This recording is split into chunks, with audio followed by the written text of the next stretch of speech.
नमस्कार, news 18 special में आपका स्वागत है। मैं हूं शुभ मिश्रा आपके साथ। और इस वक्त दुनिया में जहां भी चले जाइए, सिर्फ और सिर्फ एक ही बात की चर्चा की जा रही है, परमाणु युद्ध। पुतिन की एटमी धमकी के बाद अब नाटो रूस के बिल्कुल करीब परमाणु ड्रिल कर रहा है और इस ड्रिल में 14 देश शामिल हैं। इधर रूस भी एटम ड्रिल की तैयारी में जुटा है, जो बस कुछ ही घंटों के बाद शुरू होने वाली है। नाटो की इस न्यूक्लियर तैयारी का मतलब आखिर क्या कुछ है? क्या अब जेलेंस्की के साथ नेटो की सेना भी रूस के खिलाफ यूक्रेन के मैदान में उतरने वाली है? क्या अब नेटो बनाम रूस की डायरेक्ट जंग छिड़ने वाली है? इस स्पेशल रिपोर्ट के जरिए देखिए क्यों हो रही है एटम बम की रिहर्सल।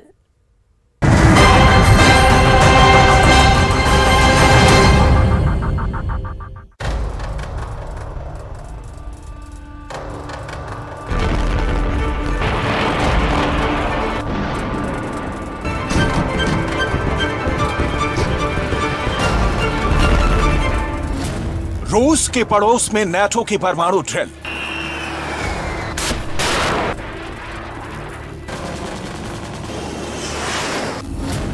दुश्मन का काल कहे जाने वाले B-52 बॉम्बर से कांपा रूस के बिल्कुल पास का आकाश।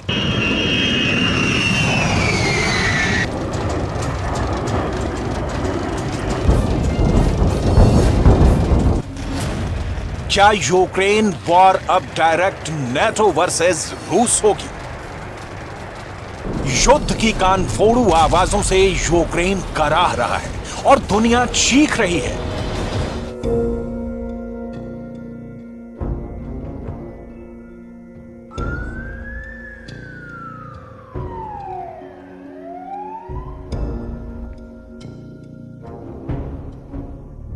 कीव परमाणु विनाश के खौफ से कांप रहा है। बाइडेन की फौज रूस को जवाब देने की तैयारी कर रही है, क्योंकि यूक्रेन जंग में जो साफ हो चुका है वो ये कि नाटो बहुत दिनों तक यूक्रेन युद्ध में जमीन पर उतरने से खुद को नहीं रोक पाएगा, क्योंकि हथियार और डॉलर की मदद के अलावा ज़ेलेंस्की को सेना भी चाहिए। लिहाजा नाटो की वॉर एक्सरसाइज चल रही है।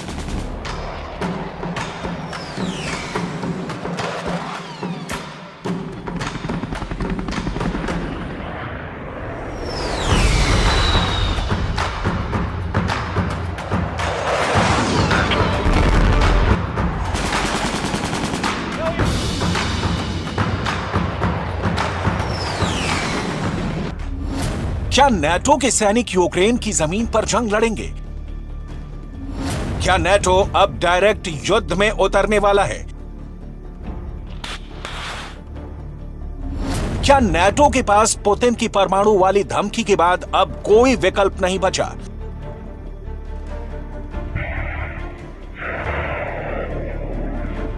क्या नाटो यूक्रेन के बहाने सिर्फ पुतिन ही नहीं, चीन को भी मैसेज देना चाहता है कि वो पुतिन को मदद देने से बाज आए? आसमान,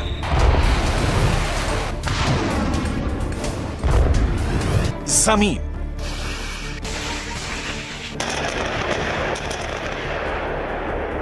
और पानी में नाटो का यह युद्धाभ्यास है। नाम है स्टेडफास्ट नून। नाटो को इस वॉर एक्सरसाइज की जरूरत क्यों पड़ गई, इसकी डिटेल आगे बताएंगे। पहले इस मिलिट्री ड्रिल की डिटेल जान लीजिए। दुनिया का काल समझे जाने वाले B-52 बॉम्बर को भी इस ड्रिल का हिस्सा बनाया गया है। हिरोशिमा और नागासाकी पर परमाणु हमले के लिए भी इसी सीरीज के बॉम्बर B-29 का इस्तेमाल किया गया था। इन परमाणु हमलों की वजह से आज भी हिरोशिमा और नागासाकी में कई तरह की बीमारियां फैलती रहती हैं। नाटो के मुताबिक स्टीडफास्ट नून में यूएस एयरफोर्स के B-52 बॉम्बर भी शामिल हैं। नॉर्थ डकोटा के मिनोट एयरबेस से दुश्मनों के दिलों को दहलाने के लिए लंबी उड़ान भर रहे हैं। वहीं बेल्जियम के क्रेन ब्रोगेल एयरबेस से एडवांस F-16 विनाशकारी मिसाइल से लैस होकर ड्रिल का हिस्सा बना है।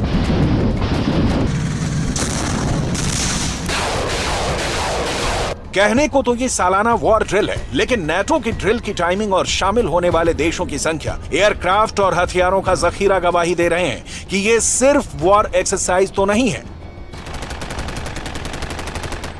इस सालाना परमाणु अभ्यास में 14 सदस्य राज्य और 60 विमान हिस्सा ले रहे हैं, जो बेल्जियम, उत्तरी सागर और ब्रिटेन के हवाई क्षेत्र को दहला रहे हैं।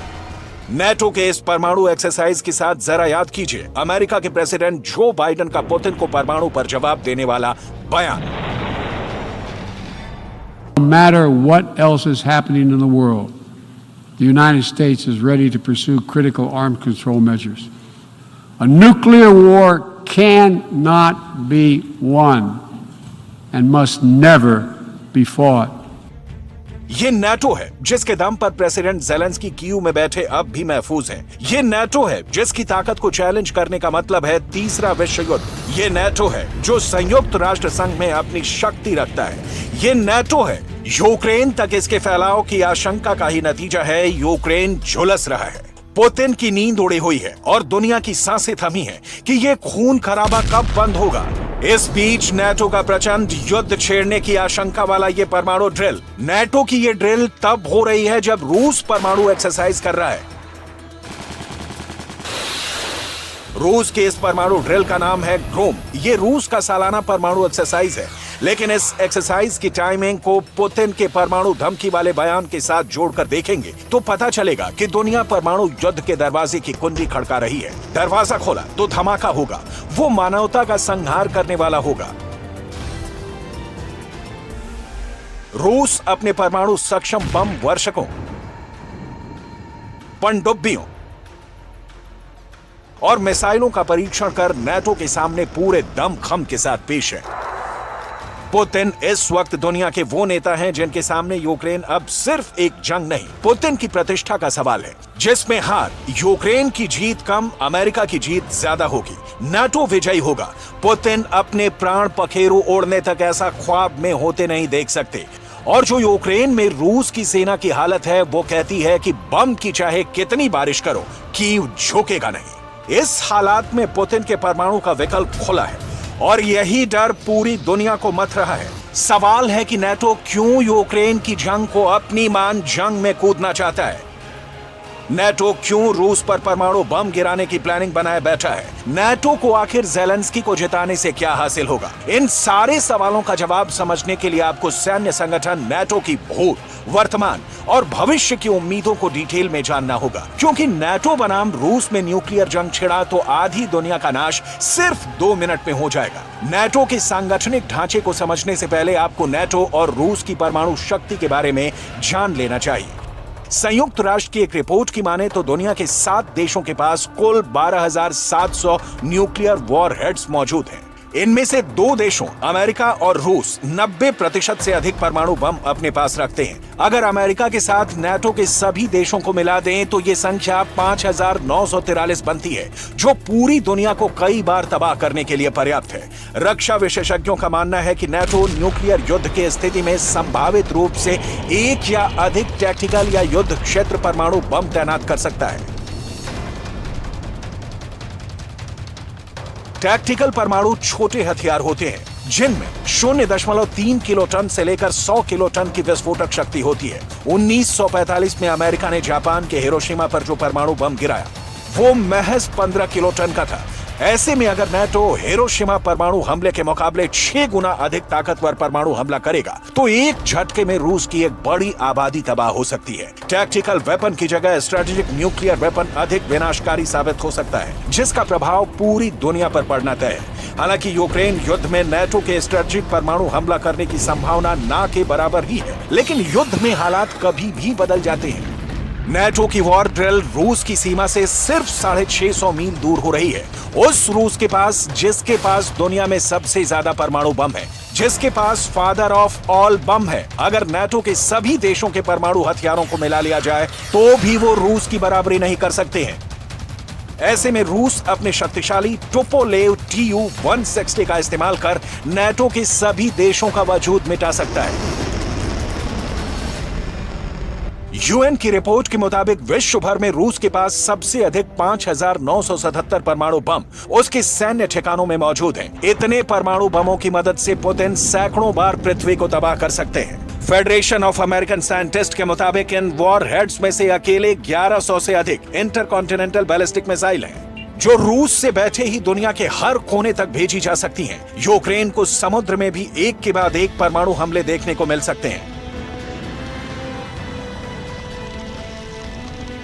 रूस की नौसेना ने सबमरीन से परमाणु हमले करने के लिए अपने बेड़े में 800 बैलिस्टिक मिसाइल को सजा रखा है। ऐसे में अगर नाटो और रूस में परमाणु युद्ध होता है तो न सिर्फ रूस और यूरोप बल्कि पूरी दुनिया के लिए विनाशकारी साबित होगा, जो तीसरे विश्व युद्ध की ओर दुनिया को धकेल देगा। नाटो सिर्फ पुतिन के खिलाफ एक्शन में नहीं है, बल्कि वो रूस के दोस्त चीन को भी जवाब देने के मूड में है। नाटो का अंदरूनी आकलन ये है कि चीन रूस की राजनीतिक मदद कर रहा है, साथ ही प्रचार अभियान में भी रूस का साथ दे रहा है। नाटो के अंदर ये राय है कि अगर चीन ने रूस को वित्तीय और सैनिक मदद भी दी तो फिर यूक्रेन युद्ध का दायरा काफी फैल जाएगा। नाटो की राय है कि चीन के उदय से दुनिया की सुरक्षा का मानचित्र बदल गया है। यही वजह है कि नाटो अपने को पहले से ज्यादा मजबूत साबित करने के लिए दुनिया का चौधरी बना घूम रहा है। दुनिया में करीब जहां भी युद्ध है उसमें एक पार्टी नाटो है। नाटो यानी उत्तर अटलांटिक संधि संगठन उत्तरी अमेरिका और यूरोप का एक साझा राजनीतिक और सैन्य संगठन है। इसकी स्थापना साल 1949 में की गई थी।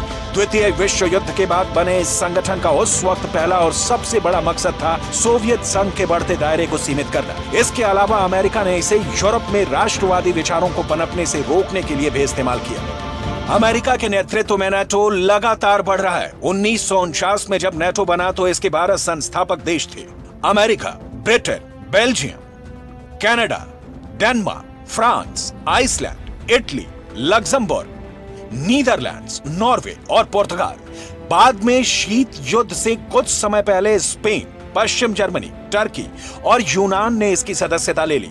शीत युद्ध के समाप्त होने के बाद हंगरी, पोलैंड और चेक गणराज्य देशों को भी नाटो की सदस्यता दी गई। फिलहाल नाटो के 30 सदस्य देश हैं, जिनमें अब Romania, Croatia, Albania, Estonia, Lithuania, Latvia, Montenegro, Poland, Romania, Slovakia, Slovenia भी शामिल है।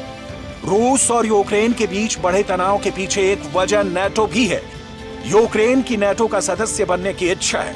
रूस के 2 और पड़ोसी फिनलैंड और स्वीडन ने भी नाटो की सदस्यता के लिए फॉर्म भरा है। ऐसा होने का मतलब है कि रूस की सीमा तक नाटो सेनाओं की स्थायी मौजूदगी, कभी सोवियत संघ का हिस्सा रहे यूक्रेन का नाटो सदस्य बन जाना रूस शासन को नहीं सुहाता। नाटो की शक्ति का विस्तार का मतलब है रूस और चीन जैसे महाशक्तिशाली बनने या बने रहने की चाहत वाली ताकत के खिलाफ विस्तार। अमेरिका यूरोप के अपने सदस्य देशों के साथ मिलकर दुनिया पर अपना एक तरह से आधिपत्य कायम रखना चाहता है, और इस राह में सबसे बड़ा रोड़ा रूस और चीन है। यही वजह है कि नाटो ने अपनी पहुंच बढ़ाने के लिए कई देशों के साथ संबंध स्थापित किए हैं। अल्जीरिया, मिस्र, इजराइल, जॉर्डन, मॉरिटानिया, मोरक्को और ट्यूनीशिया नाटो के सहयोगी हैं। दक्षिण एशिया में पाकिस्तान और अफगानिस्तान में भी नाटो की भूमिका रही है, और इस नाटो का सीधा सामना है अब व्लादिमीर पुतिन से, जिन्होंने यूक्रेन पर हमला किया है और नाटो हमले का जवाब दे रहा है। अब तक ज़ेलेंस्की को हथियार और डॉलर भेजकर, जिसका नतीजा है कि बात न्यूक्लियर बम गिराने की हो रही है। और देखिए, कीव में आज कुछ ऐसा हुआ जो कीव के लोगों ने कभी सपने में भी नहीं सोचा था। एक आर्मी आसमान से उतर रही थी और ऐसे धमाके हुए कि शहर में 20 से ज्यादा घर पूरी तरह से तबाह हो गए। ताजा हमले में कई लोगों की मौत तक हो गई, और आज कीव के लोगों के मन में जितनी नफरत पुतिन के लिए है, उससे भी कई ज्यादा नफरत ईरान के लिए है। आखिर क्यों? जानिए हमारे इस स्पेशल रिपोर्ट के जरिए।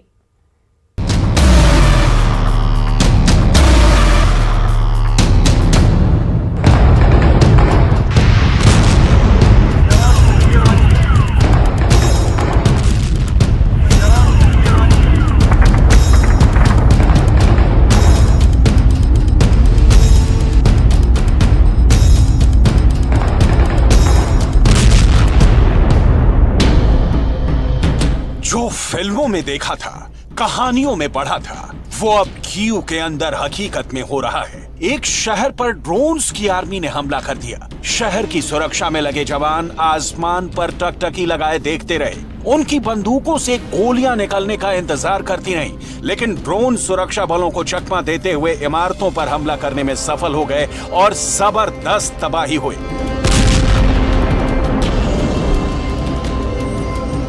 पुतिन ने इस बार ना तो कलेब्र मिसाइल निकाली, ना इस्कंदर मिसाइल का इस्तेमाल किया और ना ही सरमत मिसाइल का जिक्र हुआ। ईरान से आए हुए सस्ते ड्रोन कीव के आसमान में आए और जबरदस्त तबाही मचाकर खुद भी खत्म हो गए।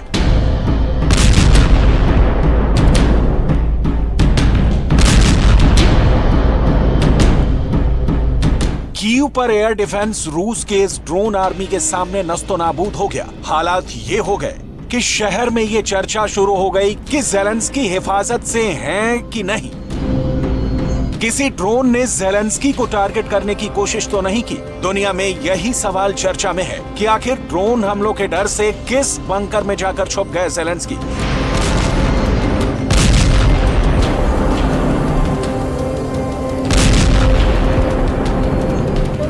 आखिर कीव पर हफ्ते में दूसरी बार पुतिन ने इतना बड़ा अटैक क्यों किया?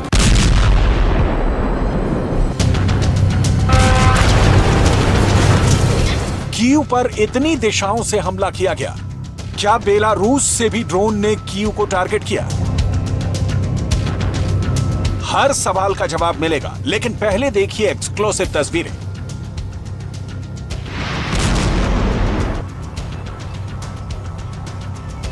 कैसे कीव को ड्रोन ने चला दिया। कीव की गली गली में दहशत फैल गई। कीव में जब लोग सोने की तैयारी कर रहे थे, तभी रात 9:30 बजे से ड्रोन हमले शुरू हो गए। हर ड्रोन के धमाके के साथ कीव में दहशत बढ़ती गई। रात के अंधेरे में ड्रोन के धमाकों से निकली आग ने लोगों को चौंका दिया। और जब लोगों की नींद खुली और होश आया तो चारों तरफ ड्रोन से बचने की कवायद शुरू हो गई। अपनी जान बचाने के लिए लोग इधर उधर भागने लगे और ड्रोन कीव की सड़कों पर फटने लगे।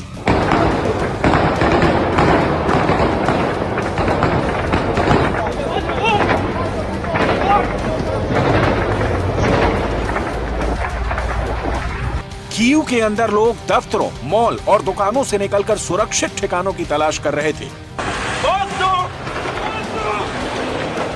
इस तस्वीर में तो ड्रोन बिल्कुल साफ नजर आ रहा है।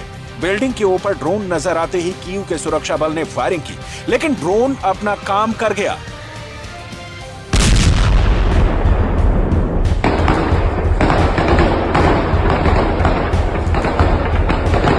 कीव के अंदर कुछ लोगों ने दावा किया कि उन्होंने पिस्टल और मशीन गन से फायर करके ड्रोन्स को मार गिराया है। इनके हाथों में ड्रोन के टुकड़े मौजूद थे। पुतिन ने पूरे कीव को डरा दिया। राहत और बचाव कर्मियों ने काम शुरू किया। बहुत मुश्किल से जली हुई इमारतों के मलबे से लोगों को निकाला जाने लगा।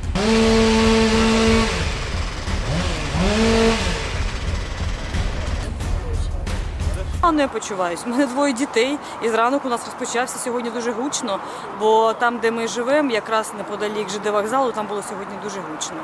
Але після відбій, да, треба їхати на роботу. Ось приїхала на роботу, але знов тривога. Тому біля десь укриття, але на повітрі. Так, це неправильно, але маємо бути. Ну а що, розбирає тільки злість, тому що надходять ж новини, да, кожну хвилину. І зараз ми розуміємо, що дістали з-під завалів. Сімейна пара, чоловік, жінка, вона вагітна, 6-й місяць, я мати. Що мене може переповнювати? Лють мене може переповнювати, більше нічого. Лють і просто ненависть до... इसी तरह माइको लाइव में भी पुतिन की आर्मी ने ड्रोन लॉन्च कर दिए। ये खतरनाक तस्वीरें देखिए। ओडेसा भी ड्रोन हमले की जद में आ गया।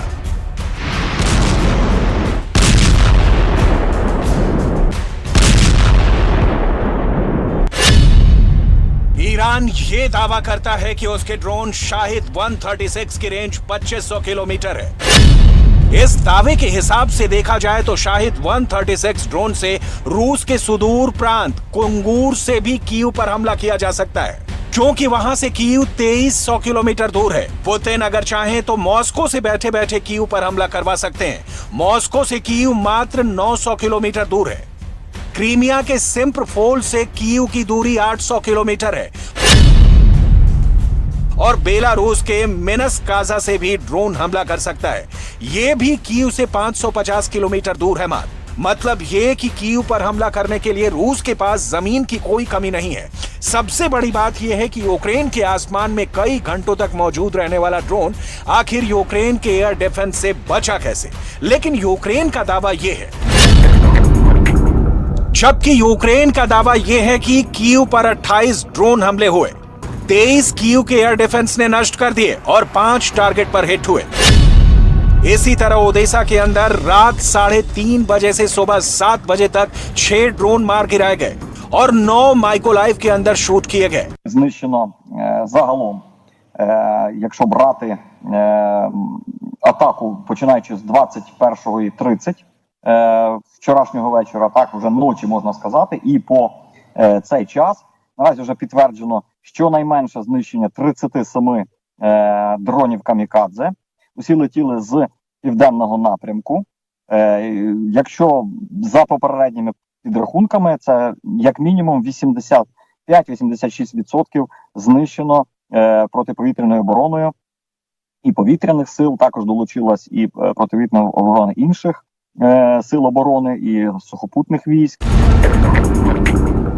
अब सबसे बड़ा सवाल यह है कि आखिर ज़ेलेंस्की कहां पर है। खबर यह है कि कीव के बीचों बीच ज़ेलेंस्की का एक सुरक्षित बंकर मौजूद है और जब भी कीव पर हवाई हमले का सायरन बजता है, ज़ेलेंस्की को फौरन बंकर के अंदर पहुंचा दिया जाता है। ज़ेलेंस्की का यह बंकर अत्याधुनिक सुविधाओं से लैस है और यहीं से वो युद्ध को ऑपरेट कर रहे हैं। सवाल यह है कि आखिर कीव का किला कितना मजबूत है। कीव की सबसे बड़ी सुरक्षा नीपर नदी है। जब कीव पर टैंकों से हमला किया गया था तो रूस के सैकड़ों टैंक इसी नीपर नदी में धंस गए थे, क्योंकि कीव के प्रशासन ने नीपर नदी के बांध खोल दिए थे और कई किलोमीटर तक पानी फैल गया था। इस पानी में फंसे हुए रूस के टैंक बहुत आसानी से जैवलिन मिसाइलों और ड्रोन्स का शिकार हो गए थे। लेकिन कीव की कमजोरी आखिर क्या है? कीव की सबसे बड़ी कमजोरी यह है कि उसके पास अभी तक कोई पुख्ता एयर डिफेंस नहीं है। एयर डिफेंस को लेकर अमेरिका से ज़ेलेंस्की की बातचीत शुरू हो चुकी है।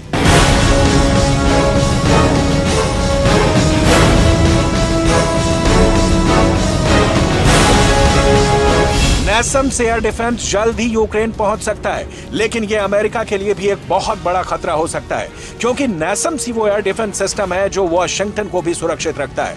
अगर इस NASAMS एयर डिफेंस को भेजने में भी रूस कामयाब हो गया तो अमेरिका के लिए सीधी चुनौती होगी। इसके अलावा नेटो के 30 देशों ने यह वादा किया है कि वो यूक्रेन को एयर डिफेंस मुहैया कराएंगे। अब इस पर भी काम शुरू हो चुका है। स्पेन के एयर डिफेंस तो यूक्रेन पहुंच चुके हैं।